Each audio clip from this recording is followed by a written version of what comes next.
சென்னையில் உள்ள 200 வார்டுகளிலும் தூய்மை பணியாளர்களுக்கு ஓய்வறை அமைக்க தீர்மானம் நிறைவேற்றப்பட்டிருக்கிறது.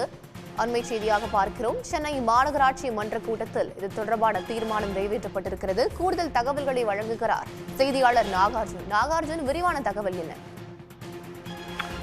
நிச்சயமாக சென்னையில் உள்ள 200 வார்டுகளிலும் தூய்மை பணியாளர்களுக்காக கழிவறைகளுடன் கூடிய ஓய்வறை அமைக்க மாநகராட்சி மன்ற கூட்டத்தில் இன்று தீர்மானம் நிறைவேற்றப்பட்டுள்ளது. சென்னையில் தூய்மை பணியாளர்களுக்கு 3 வேளை விலையில்லா உணவு வழங்கும் திட்டத்தை முதலமைச்சர் மு.க.ஸ்டாலின் கடந்த மாதம் தொடங்கி வைத்தார்.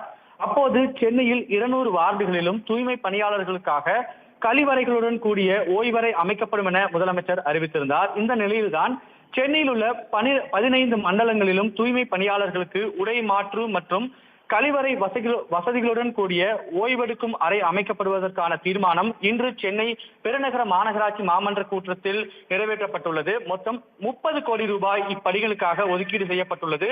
சென்னை மாநகராட்சியின் மூலதன நிதியிலிருந்து இந்த பணிகள் மேற்கொள்ளப்படுகிறது. சென்னை மாநகராட்சியின் 15 மண்டலங்களிலும் உள்ள 200 வார்டுகளிலும் தூய்மை பணியாளர்களுக்கு உடை மாற்று மற்றும் கழிவறை கூடிய வசதிகளோடு ஓய்வெடுக்கும் அறையும் இந்த கூட்டத்தில் தீர்மானமானது நிறைவேற்றப்பட்டுள்ளது. இதன் மூலமாக சென்னையில் உள்ள 15 வார்டுகளில் உள்ள தூய்மை பணியாளர்களுக்கு உதவும் வகையில் இந்த தீர்மானமானது கொண்டு வரப்பட்டுள்ளது.